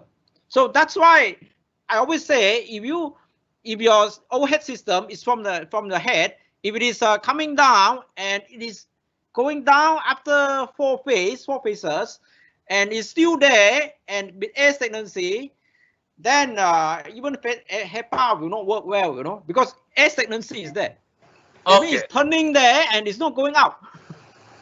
Yeah, I think air stagnancy is so airflow is very important. Not just what you put inside, but how the air flows within the room is important. All right, how you design the ventilation system. If it is airflow, it's going down from top, and then it is stagnant there. It will become the OH. The air from the young air become OH. You know, when it become OH, that means it's a polluted air. Yes. When it is polluted, it's risky. Correct. Thank you. The next question, maybe Prof Yau, you can answer the next question. In natural ventilation, it's shown that placing HEPA filter in such environment even effective. Do we need to put HEPA filter in every place or not? I think in this COVID with this pandemic, I think we need HEPA in every unique area, unique area. I think unique area, yeah, correct. Yeah, every unique area, not the office, not that kind, but the unique area you need. All unique area we have to come with the HEPA filter. I think, yeah, basically patient area lah. Patient area, correct. Yes. Not in all areas, correct? Not in all areas, only the unique area, like what I have just pointed out in my slide, just now. Yes, correct. Yeah. Okay. A question is basically, has UV radiation methods been used in UMMC? This is for me. No, we don't use UV irradiation. All right. Okay. This one, I think people are angry because they cannot go to surau. So maybe Riedel want to answer that to make it less sensitive for Prof Yao. Bagaimana pula dengan surau di hospital yang kebanyakan tidak tiada tingkap dan menggunakan aircon sepenuhnya? Adakah ianya selamat bagi pengguna? I think Prof Yao just go off this question, let Riedel answer it. Riedel? Yeah, surau dekat surau because I think actually, sensitive. Let you to answer. Okay. That's why I think based on the studies, I think it showed that ventilation is very important. That's why even the surau in the faculty, we have our own SOP, and one of the SOP is that to let the air in and out, to open all the windows, to open all the doors. So I think if there is windows and doors, it should be open. But now it says mostly don't have. If don't have, by right, if you are considering your responsibility, that surau must be closed. I believe like that. Yeah, can I add on to that? Yeah. Okay, Hayati. Yes, because surau is also considered as quite a small space as compared to a larger space. So when you have this air conditioning, you have to ensure that without windows, you have to ensure that it has return air. Means you have to either have an extractor fan installed, or you have to have air conditioning with return air being sucked out.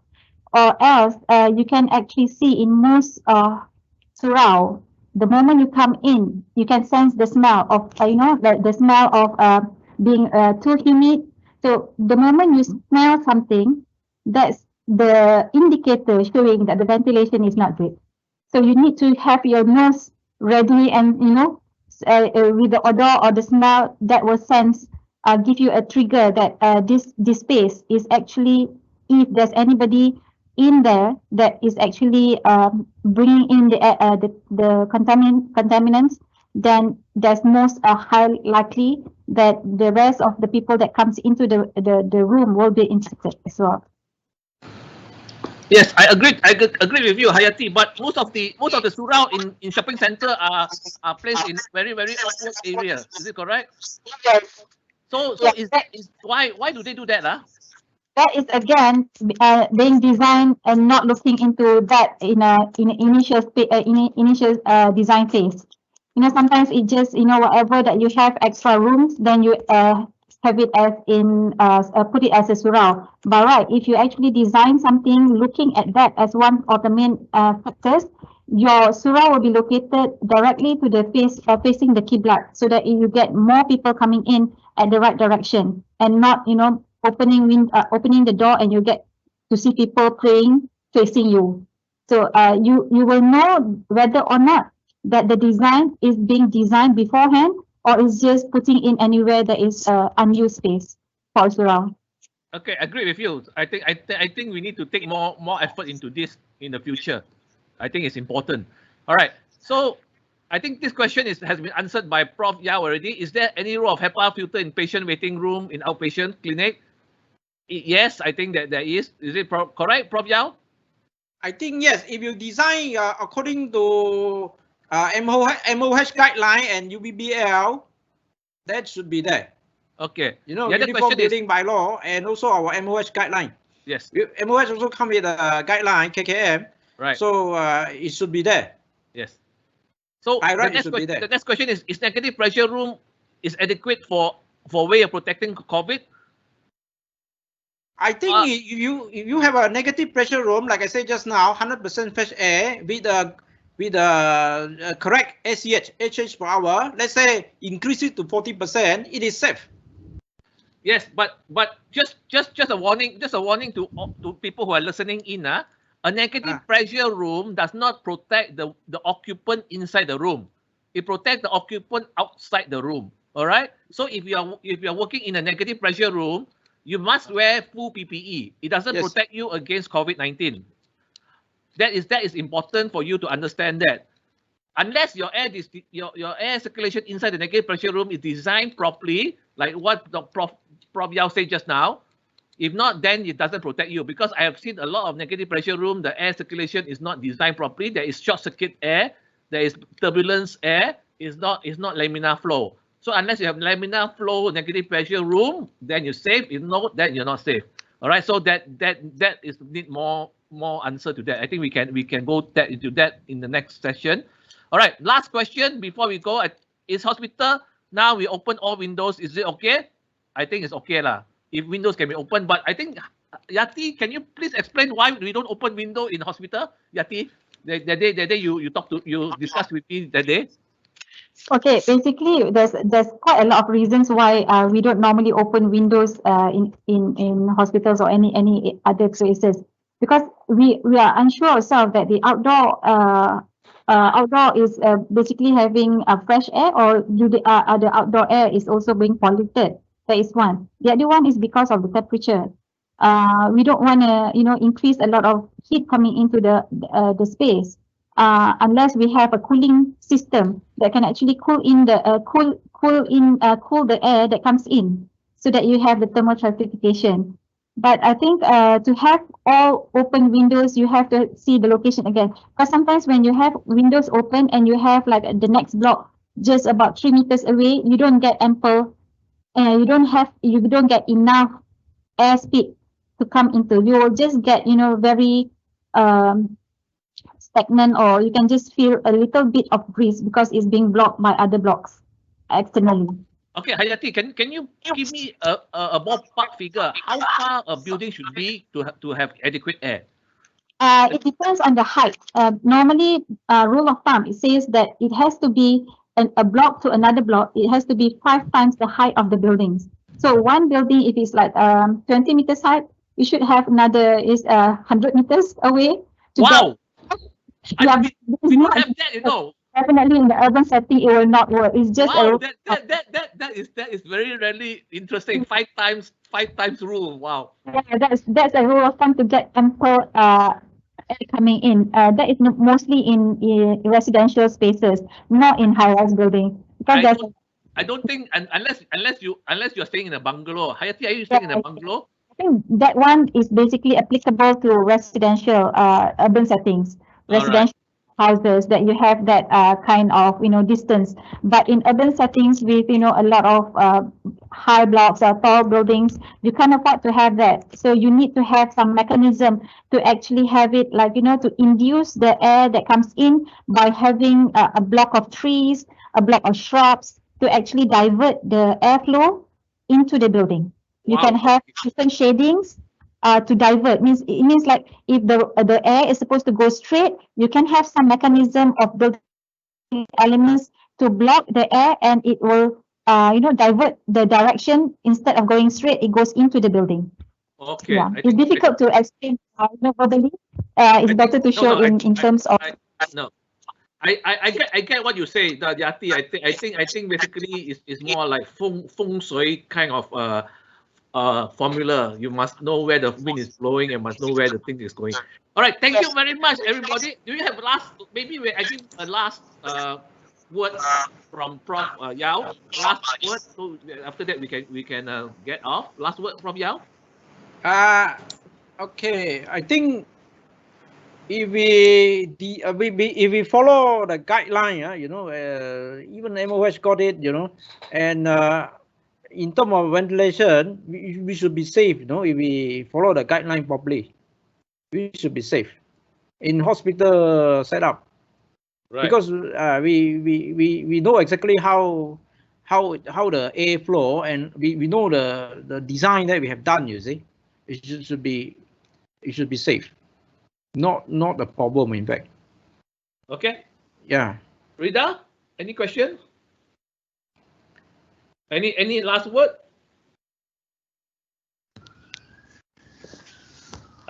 Thank you, Prof. I think the key point here and I presented in the slides. I think if we follow, you know, provide a lot of ventilations, and then follow the mask, follow the SOP, sanitize our hand, I think we all should be safe.